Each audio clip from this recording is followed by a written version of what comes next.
the kind that can't be measured by degrees. Rambling fever, there ain't no kind of cure for my disease.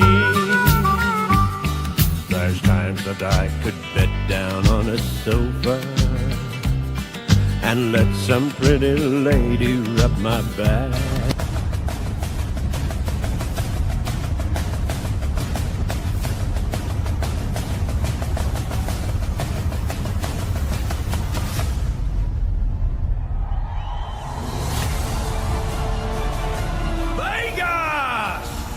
Welcome to round 2.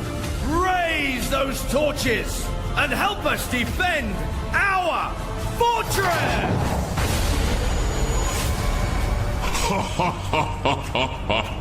Pathetic! I've already taken the king's crown, and now I'm here to take something of yours. Fire!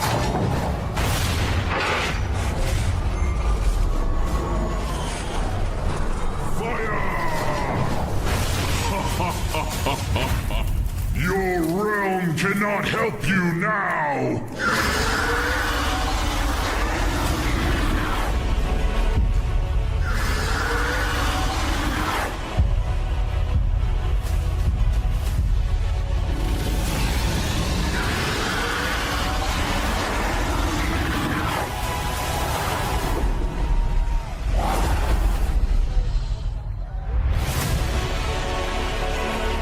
Fortress, raise your torches! Join me in restoring our energy!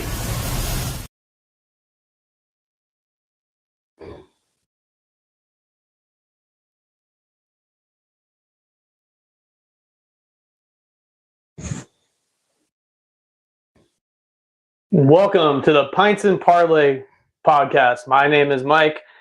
I'm Aaron. And welcome to episode 1, where this is your go-to shop to talk about Vegas sports, everything Vegas. Aaron, what do you want to start with today? We'll go ahead and talk about the All-Star game today. So it was an interesting thing with this All-Star game. It was the very first time in All-Star game history that they went into extra innings. Mike, what do you think about the swing-off? I think it's great. It was very exciting. I was watching some MLB Network today. They were talking about they should have this in the regular season. They were saying that for those extra inning games, that if it ever goes to 13 or 14, if anything longer than like the 14th inning, should go to a swing off. That would be pretty cool. And they mentioned this thing. If you think about it, how many bats are down in the minor leagues just sitting there and they can't get called up because they can just hit and that's it. Yeah. I mean, you look at some of these position players, they got so many backups on backups on backups. Some of these kids are never going to get a shot at the majors until somebody gets hurt or gets traded. Although I am going to say that I wasn't too keen on Schwarber getting MVP because the rule is for the MVP that you have to, whatever happens between innings 1 through 9 should decide the MVP. Why? Because he goes 3 for 3 on the swing off. He went 0 for 2 in the game. How is he the MVP? I mean, granted, he won it for him, but still, that's not what the rule states.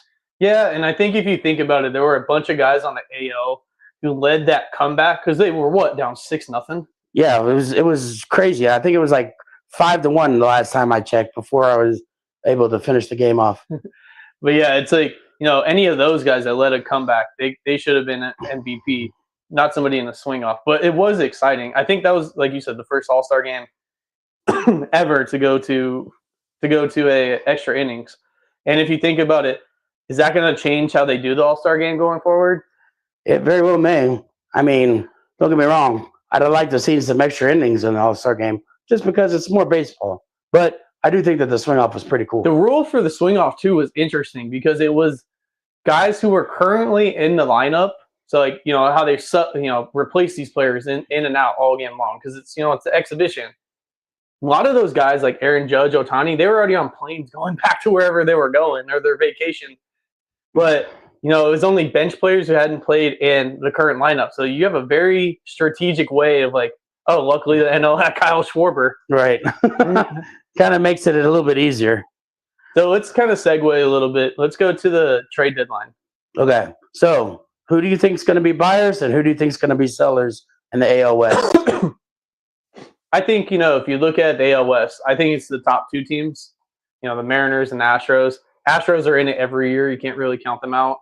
And you always know that they're going to add a piece, whether it's pitching, a bat. Obviously, you being more of an Astros fan, what do you think their biggest need is right now? Right now, I'd have to say relief pitching. I mean, our starters can get it going, but sometimes we fall off in the middle. But then we got one of the best closers in the league in Josh Hader. So I would think maybe mid-relief and maybe one or two extra bats. Hopefully Yordan comes back for us. But I'm going to not talk about the Astros so much. I think with the Mariners and Astros are going to be buyers, definitely. The Rangers, because they're still around 500 and they still got so many games to go, like to the midway through. So I saw something interesting today. It was either today or yesterday. It was like a segment on MLB Network. And they were talking about like how the Rangers are this so middle that, I mean, if you look at the pieces that they have, they're not trading DeGrom. They're not trading Eovaldi. Because those are their two basic. I mean, DeGrom's back to his ace form. So you're not trading him. Eovaldi's too clutch in the playoffs. You're not trading him. And then you look at their bats. Simeon's been terrible. So it's been, who's going to take that big contract if you try to dump him? Same thing with Adolis Garcia. Adolis may have a little bit of value because he's on an expiring deal. Mm-hmm. But it's like, who's going to take that? They're not trading any of those other young pieces that they have. Their bullpen, ironically, has been very strong. So I think if they do buy, you have to add a couple bats to that lineup to give it some juice. And keep in mind, it is a every other year thing with Bochy. That's true. So now we're going to go to the Mariners. Now, I saw this was online. The Diamondbacks, depending on how they're playing, might be willing to trade Eugenio Suarez. Does he go back to the Mariners, which is where he started his career? That would be a huge pickup for the Mariners because he's a good bat. See, I don't trust the Mariners in a sense. Like, the Mariners do this thing every year. Like, they need a bat. They went and got Justin Turner last year, and Justin Turner did nothing. Yeah, but Eugenio Suarez did play well for them, and he's consistent, and he's a third baseman, and he's a good third baseman. Yeah, I don't know how they are at the hot corner, really, but, I mean, to have their third baseman back. They need third base, first base for sure. They need a couple more bats. Their starting rotation is arguably the best in the league. Yep. I mean, they're 5 deep. They have guys in the minors who could be in any other team's rotation. I mean, maybe they have one of the best closers in Munoz. Maybe they get another piece. Maybe they don't get another piece. But if they're starters and they can get Logan Gilbert, who's been hurt most of the year, back to his form, they need to add another power. Arozarena hasn't been it. He's, a slugger, but it's just not the same as it was that one postseason he had in Tampa. He hasn't really been able to replicate that. Julio Rodriguez is so up and down. You need somebody to protect Cal Raleigh. Yeah. I mean, it can't just be him. I mean, he's blasting the ball. Don't get me wrong. But he can't be your only piece because one person's not going to win you playoffs. And then let's talk about the Angels. Angels are interesting. Yes. Because for the first time in a while, they were hovering around that 500 mark. Trout's obviously been in and out of the lineup as he's been the last couple of years. Their pitching has been solid. Kikuchi has been really good for them. Yeah. He's been their best pitcher on their staff. Soriano has been decent.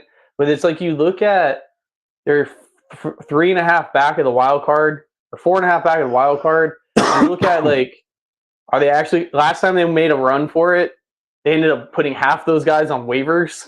Yeah, that's true. So it's like, Trout got hurt during that run. Yep. That was I think the last year of Ohtani. That was when they traded for Lucas Giolito. Yep. And relievers like that. So it's like they're going to repeat themselves. And then if they sell, they rush all these young guys up so much. They're not going to trade any of their young guys. They're not trading Trout. I mean, I've saw today that, Jose Soriano, the starting pitcher that they have, who's actually been pretty decent, he's been linked to Boston. There's Kikuchi. If they keep him, he's in the first year of a 3-year deal. So it's like, why do you trade him in year 1? Right. You also got Taylor Ward, who's been playing pretty well all season. He's a youngish guy, but he's also solid. So he could be easily be a good trade piece. Oh, I think so. He's been linked. I've seen him linked even to the Astros. Yeah. I mean, he's a good outfielder. He would definitely bring a strong arm to right field if you need it, or left. I think he's pretty much versatile in the outfield. So he would be a great piece for a team to get. Now let's talk about the A's. So, our Vegas A's, baby. Oh boy, these boys are in trouble. Now they got some good, solid young pieces, but at what point do you think maybe give up, let the Aviators come up and try? Because the Aviators are leading the minors in games won. I think their ERA is what, top 5 or top They've 10? been top 5 in everything. Yeah. Whoever the A's call up and send down, they've just been lighting it up. The ball flies in Vegas in 100-degree heat. Right. So honestly, you got to think to yourself, when do you give some of the Aviators the call to see what they can do? Well, I mean, if you think about it too, they're log jammed at a bunch of positions. They're not trading their shortstop, Jacob Wilson. No, he's They're the not best trading hitter. Nick He's not Kurtz. going nowhere. Nick Kurtz is not going anywhere, obviously. No. I highly doubt unless they get a haul, they're not trading Mason Miller. No. I mean, the They pieces. might trade Severino. Severino, I can see them trading. You have Gio Urshela, they could trade. They have Rooker. Yep. Rooker's been a big piece for them. He signed long term, but could they move him? No. They have a bunch of guys that are potential. I mean, if you want to go my personal route, the Red Sox route, they're buying. Yeah. They're buying. Definitely. They need a number 2 starter and they need a first baseman. Yep. That's blatantly known. I mean, maybe Severino goes to Boston. It's possible. I mean, there's some. I love the MLB trade line the trade deadline because I mean, the Astros, we got Verlander at one point, and then we won the series with him. I mean, there's been some great pieces. How that funny we've would gotten. it be though if the Red Sox got Severino from the A's, and you have in a playoff series against the Yankees, you have Severino starting and Chapman closing. Both former Yankees. That would be interesting to say the least. I think it'd be awesome, Yeah. honestly. I mean, all right, let's segue into the biggest news I think Vegas had all offseason. That's right. The acquisition of Marner to the Vegas Golden Knights. How hyped are you? Oh, I am so excited. Could you imagine what he's going to bring? He had more points than Eichel last season, and Eichel was by far our best player. I mean, you throw him. I mean, I've seen projected lines all over the place where you see him playing with, the last line I saw him, you put Pavel Dorofeyev on one wing, Marner on another wing, and Eichel in the middle. Pavel had 35-plus goals last year. He was their leading goal scorer, which is unexpected. He came out of nowhere. If he can keep up the production, 1, that boy is going to get paid. Yep. And 2, you have a superstar in the middle with Eichel. And the funny thing is, Marner's only scored 30 goals or more, I think, twice in his career. Well, when you're passing to Austin Matthews, who's scoring 65 goals a year, It's going to be hard for you to score goals. you're choosing not to. Oh, yeah. Your assist number is going to be so inflated. So imagine what he's going to be when he has Jack Eichel setting him up, because Eichel's not a shoot first person. Oh, no. Eichel's definitely because Eichel can cut through the defenders like nobody's business. As long as you're swinging outside, he'll see you. He's got great vision on the ice. It's like he's got eyes all around his head, not just in the back, not just in the front, every angle, because he's seeing people all over the place. When you look at the lines, you have, I mean, from everything I've seen, you got line 1 of Pavel on the left, Eichel in the center, Marner on the right. Then the second line, you have Barbashev, Hurdle, and Stone. That's a dominant second line. Yeah. Then you got Smith, Carlson, and Kolesar maybe, Or Brendan Saad. yeah. Then that fourth line, you got Howden. You got a mixture of Howden, Holtz. You got Colton Sissons, who they traded for when they traded Nick Hague. Yep. You got a plethora of guys. And then you have some guys, I mean, they may sign another piece or two. I don't think they're done. No. The sad news for Vegas, though, was the retirement of Pietrangelo. Not officially retired. Right. I mean, he hasn't officially announced it, but he sort of announced it. And he was a huge uplift to the city of Las Vegas when we got him from St. Louis. And so I think that's going to be a huge player to see go, just because he's meant a lot to the city. He's done a lot for the city. Yeah, I think, even just his production and leadership, he's respected in any room he walks into, whether it's St. Louis, Team Canada, VGK. Like, you're going to listen to when he speaks. Oh, definitely. And it's hard to replicate leaders like that in any sport. So when you look at, you replaced him with Jeremy Luzon, who you traded Nick Hague for. Luzon is a interesting piece. Yes. He's a veteran guy who's been around for about 6 or 7 years. When he played for Cassidy in Boston, he had 300 hits. Like, he's just gonna abuse you. Yeah. And honestly, he reminds me of McNabb, because that's how McNabb is. McNabb is, I'm slamming you into the glass. Be prepared. And I think, they needed to get a little bit younger. They needed to revamp. And I think if you look at the depth, I mean, Hutton's going to potentially get some playing time this year that he really didn't get, or ice time that he didn't get last year. You look at Korzak. Korzak hasn't really gotten his full footing in the NHL yet. Yeah. He's going to get his shot. And they paid him. Right. They paid him, and he's just based off his play that he based off had. of his potential. Yep. So it's like, what do you see? Like, do you think this team is potentially deeper than the one that won the cup? Honestly, yes, because you also got on defense, you got Shea Theodore, you got Hannafin. I mean, the names go on and on. These dudes can play hockey. And also, with adding Marner into the piece, he's a great penalty. Like, he would be a great for our power play, because Vegas had the best power play, or second best in the league last year. And could you just imagine adding Marner into something like that? For a power play, it'd be unbelievable. But that's the thing. It's interesting because you have chemistry already. You're not really taking away any other than maybe Pietrangelo. You're not taking any major piece that they have on that power play. So how do you fit him in? Obviously, he's a star. Yeah. So he can play with either power play 1 or power play 2. But how do you fit that in?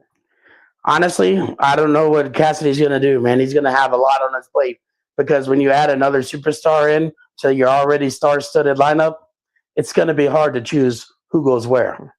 It's a luxury. It is. Vegas fans are lucky when it comes to hockey. Yes. I mean, we've from day one, we have been fortunate enough to have a great team in this city to freaking play for us, for us to have fans of. It's just been really awesome.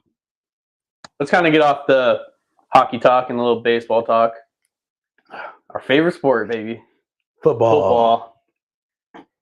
It's a very interesting time to be in Vegas around the Raiders. They've not been, other than year 1 or year 2 when they had Derek Carr and Gruden, they've sucked. Yeah, it hasn't been too good, guys. And there seems like there's some excitement because they brought in Pete Carroll. Yeah. And they got Geno Smith, who played for Pete Carroll in Seattle. I mean, granted, Max Crosby, obviously one of the best defensive ends in the league. But you got to think, too, with Pete Carroll in Seattle, he had the Legion of Boom. He doesn't really have that here, but he's still a great-minded coach. So I think he might be able to turn them around. The interesting piece I want to see is their running game has been so terrible the last couple of years. Genty. Not just Genty, but Chip Kelly. Yes. That will be very, very interesting to see how that goes. Because what people don't realize, Chip Kelly was hired by the Raiders to go from Ohio. He was from Ohio State. Before that, he was the head coach at UCLA. Obviously coached the Eagles and the 49ers in the NFL. He makes his NFL return. When you have an offensive mind like Pete Carroll, and you have an offensive mind like Chip Kelly, and then you give Chip Kelly a bright toy in Ashton Genty. Nice and shiny. It's going to be very interesting. Yes. And the expectations what do you think the expectations realistically should be for Ashton Genty? As his position on the team, or what do you think he's going to do during the season? Because obviously is he going to be a 1,000-yard rusher? Well, he's obviously going to be most likely their 3-down back, because you don't draft somebody at number 6 to be the backup. He's going to be their 3-down first-string bat. He's got a chance. I mean, when he played for Boise State, he had 33, 36, almost 40 carries almost every game. So that's why his numbers were high. You can't necessarily get that many touches in the NFL, because otherwise they're just going to stuff you. Well, it's interesting, too. I mean, he still broke 100 against Penn State, but the quarterback play at Boise was so terrible last year. Boise fans watching this, your quarterback's terrible. He looked good because he was protected by Ashton Genty. But it showed in that, that high level game when they played in the CFP, when they had no respect for the quarterback. So when he had 8-man fronts, 9-man fronts, he was still getting 100. He still got 100 on Penn State. So it's interesting to see. One, I think it's going to be very quick. You're going to see very quickly how he can adjust. Yeah, I think you're going to know by week 3 how he's going to end up being. Because by that time, the butterflies should be over. He should be set in his ways. The offense, the coaching staff, all should be, this is how we're going to have to play. So I think by week 3, week 4 at the latest, we're going to have a good sample size of what Ashton Jeanty will probably do in the league. I mean, their first 3 games, you look at they play the Patriots on the road. They play the Chargers at home. Then they go to Washington. I mean, the Patriots defense with all their free agent acquisitions that they had and the new hire of Mike Vrabel, that's a tough ass-kicking potential in week 1. Yeah. Like, Jeanty could get his welcome to the NFL moment in week 1. Mm-hmm. I mean, then you got to go up against Harbaugh. Granted, it's in Vegas. There's going to be a lot of buzz, a lot of hype around him, especially if he does well week 1. Who knows? Then you got to go back to the East Coast and play Washington. Yeah. Washington's no pushover. Oh, no. I mean, they went to the NFC Championship game. It's going to be – they've made some acquisitions over the offseason. Yeah, they They got got my boy Laramie Tunsil, although he is very penalty prone. Still one of the best left tackles in the league, but his holding is what's going to – false starts and holding is going to hurt him. But you got 3, like you said, 3 tough games because, I mean, he's still against San Diego. I'm sorry, LA.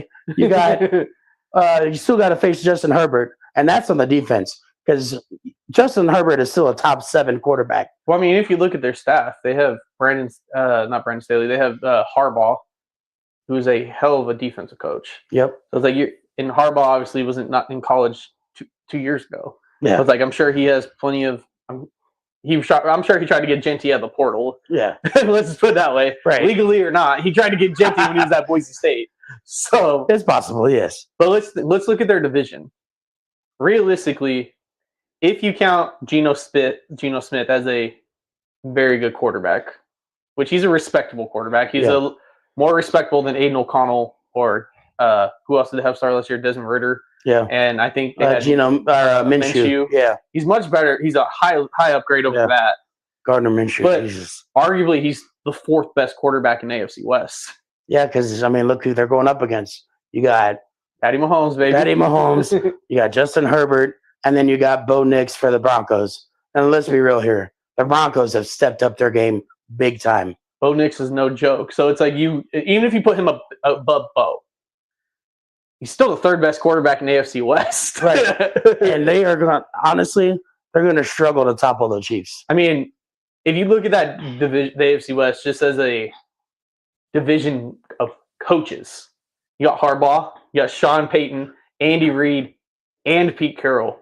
That's got to be arguably the best division coaching-wise in the NFL. Yeah, I mean, honestly, that could almost be your Mount Rushmore of football coaches in one division. I mean, the NFC North, they have a conversation with that. Yeah, I mean, yeah, with Harbaugh and Tomlinson. Yeah, because you got the other Harbaugh, and then Tomlinson, who, despite actually, no, I take that back. The Bengals coach, I think, is carried by Joe Burrow. That's just me. But and then I mean, the Browns guy's not very good. Right. But you also got to think about Tomlinson too. Yeah, the Steelers haven't been to a playoff game. They have won a playoff game. Yeah, but he's still over 500 every season. So I mean, he's still winning. It's just they're stumbling to get to the finish line. I'm very as much as I'm interested in Geno Smith. How the hell is Aaron Rodgers? I don't know. I mean, I was seeing today that they were predicting that he would have more wins in Pittsburgh than Justin Fields in New York. Yeah, no way. That's what I'm thinking. I don't know. It's going to be interesting to see. This football season is going to be crazy. He's a better coach. I mean, because Tomlinson, yes, definitely. Yeah. I don't know how he's going to. Well, Aaron Glenn has improved himself. So, first year head coach. We'll see how that goes. It either can be really good or really bad or very middle. You never know. But it's just like he's in a good. I'm interested to see how he does with DK Metcalf too. Yes, but that's a conversation for another time. Right. I think let's transition to our pride and joy, other than VGK, the UNLV Rebels, baby. Rebels. So Mountain West has wrapped up media days, day 1 and day 2, And I watched clips. I've seen videos. Number one person everybody wants to talk about, Mr. Dan Mullen. What a great addition to the UNLV family. You know, they said season tickets are up 50% from last year. They're paying him $3.5 million a year. Like, for a group of 5 school, if you count, I hate the Pac. I hate Oregon State. I hate Washington State. Their fans are the most obnoxious people I've ever met and associated with on social media. If you look at even them from being the old Pac-12, Dan Mullen clears them salary-wise by at least $1.5 million, and it's wild. And you know, they offered Barry before Barry left to go to Purdue. Mm-hmm. He was making 1.7. They offered him what they're paying Mullen, if not more, to keep him. But granted, $6 million a year at a school like Purdue, that's quite a haul, and that's life-changing money. Yeah, I mean, I don't blame him in a way. I'm mad at him for leaving us, but I think Mullen might be the change that UNLV needs. Barry started. I think Mullen's going to finish it off. Well, so if you look at so we'll do a deeper dive later in our next few episodes, especially because college football is right around the corner. Because UNLV plays in a month and 5 days. Their season opens August 23rd. Speaking of the season opening, Las Vegas fans, there are no conflicting nights games and UNLV home games. So let's go. Yeah, make sure you go to every UNLV game you can. Ironically, they either have a game the day before or after, or they're on the road. So there's no excuse at this point. You got to fill Allegiant Stadium. You know something I saw that I think why that may have wavered fans away last year? The Tropicana project. Yeah, that's probably true because they were talking about blowing it up so they could start the stadium. Yeah, like I think that, I mean, if you want to drive in that mess last year, right. Absolutely not. But I think if you look at UNLV's schedule, I saw that ESPN's Power Index gives them a 99% chance to make a bowl game. They give them a 31% chance to win the Mountain West and a 27% chance. This before games even kick off. 27% chance to make a college football playoff. It's basically going to be them and Boise State. Right. They're going to play Boise twice. Now, my question to you: do you think they go over the 8.5 win total? I think the floor is 10. I think the floor is 10. Okay, I agree. I think we should easily make 9. I think we could even go to 10. You can debate me on this. I think there's 3. If they have 3 losses, it's these 3 games. UCLA, okay, which is they're playing a power school in Vegas. That's their chance to make a statement. Yes. And Dan Mullen to make a statement. But, you know, they can keep it tight and lose a close one. You know, that's not going to hurt them. Right. They have to go to Boise. That's a brutal place to play. Yeah, just because of the blue field alone. So it's like, you know, let's just say that's 50-50, right? Right. The one game other than I've talked about it a lot with people I know and on social media, that the 2 games that I am worried about, well, the game I'm going to mention is not even these 2 games, but the 2 games I worry about is at Colorado State and at Wyoming. Obviously, I'll throw some history at you. They have not won at Colorado State since 2003. And they have not won at Wyoming since 2002. But you know what? History's made, right? History's made to be broken. Well, it's just demons they have to get over. And, you know, they've cleared so many demons the last couple of years. Yeah. It's just, you know, they have 2 more. They have 3 left. Get over that hurdle and beat Boise. Yep. They haven't beat Boise since 1976. But that's a whole different conversation. That's wow. But they haven't consistently played them until the last couple of years. Right, that's true. So, but the one game I'm worried about is Miami of Ohio. Hear me out. You're coming off. You play Idaho State, which you should win. You play Sam Houston, which you should win. They're 14. That line's out. They're a 14-point favorite. They should win that game. You play UCLA the following week. You are sky high if you beat UCLA. You got to go to fucking, pardon my language. You got to go to a MAC school on the road and play Miami of Ohio. Yeah. That could definitely be a trap game. Because you have a bye week, and then you open the conference with Wyoming. Yeah, that could definitely be a trap game. So it's like one of those things where it's like you don't think it's a bad spot, but if you're not ready to play, those MAC schools can get you. Just look at Notre Dame last year. That's true.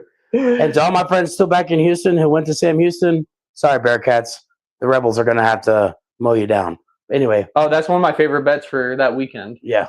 I mean, we'll get into our college picks when it's closer to college football. But UNLV laying 2 touchdowns. The reason I like it, now they got a prep game against Idaho State. That's not their first game anymore. They're going to have some film to clean up. When they put even when Barry was the coach last year, when they played FCS school, they beat Utah Tech 72-0. Imagine what Dan Mullen's going to do, put on a show for his first game. Wow. That's crazy. That game last year, I think you went with me that one. Maybe you did. Maybe so you which one? Utah, like the Utah Tech. Maybe you didn't. No. I went to Boise with you. Oh, right. Yeah. They ran for like 400 and something yards that game. It was just insane. It was like anytime a running back got the ball, it was just a touchdown. But when you look at it from that perspective, it's just like you have all this hype. They've had so many national articles written about them. It's the most hype that I've ever seen around UNLV football. 8.5 is no slouch. No. But the fact that with how many games they won last year, I think they're under. Lock it in right now. You know, if you want to do futures parlay or straight bet, lock it in right now. UNLV plus 350 to win Mount West. Yes, that is a great bet. It's good plus money, and plus you never know. Boise's minus 150. They're the favorite. Lock in right now. Lock in UNLV to win the Mount West. I'm telling you, you won't regret it. They lose to Boise. They may play at Boise again for the Mount West Championship, and my baby girl will be here, so she'll be a good luck charm. But I will take her for her first road trip to Boise. I will. Yep, I'll have to cheer from the sideline because I'm going to have work, but I will be watching on TV. Kim already told me we can't go to Reno, so. Oh. The baby will be 2 weeks old. We can't do that. Yeah, no, she can't travel. But maybe it's not off the table to go to Boise. Or hopefully they beat Boise. The one wild card team, the Mountain West, is San Jose State. And you can look at their schedule. Their schedule is garbage. If you want a dark horse, take them to win the Mountain West. You can probably get them at 7 or 8 to 1. The reason I say that, they don't play Boise or UNLV in the regular season. You miss the top 2 dogs. Wow. So if they go undefeated, and let's just say UNLV has 1 loss and Boise has 1 loss or whatever it may be, San Jose State gets in over them. All right, guys. Well, I think we're coming to the end of our show. It's time for us to go ahead and give you our parlay of the day. It's going to be for baseball tomorrow. I'm going to say, even though they're playing my team, Mariners first 5, because McCullers has been a little off the last couple of starts. It's been giving up a lot of runs. So I think Mariners first 5 is a good bet. Mike, who you got? I like the Padres tomorrow. I like Yu Darvish pitching against Mitchell Parker. It's a good matchup. Depending how the Padres play tonight, I think if they win tonight, obviously it's a good bride spot. If they lose tonight, it's a good bounce back spot. Mitchell Parker has not been very good. He's 5-10 with a 5.4 ERA. He's very young and very erratic. And they have Yu Darvish pitching. Darvish is, he's 0-1. He made 1 start since coming back off the IL. His ERA is high because he didn't last long. But, it's Yu Darvish. Darvish is going to pitch well when he gets in his rhythm. This may be a good bouncing spot for him. Yep. And then the other game I like the Giants-Blue Jays game. And you got Logan Webb going to bounce against Lauer. Honestly, I think I'd have to take Toronto's winning streak. I think the Giants, with Logan Webb on the mound, they got a chance to beat them, but I think I'm going to take Toronto over them. So there you go, guys. Our picks are Seattle first 5, Padres, and Toronto money line. Good luck if you bet it. Hope you guys win. Thank you for watching our show. Have a great day.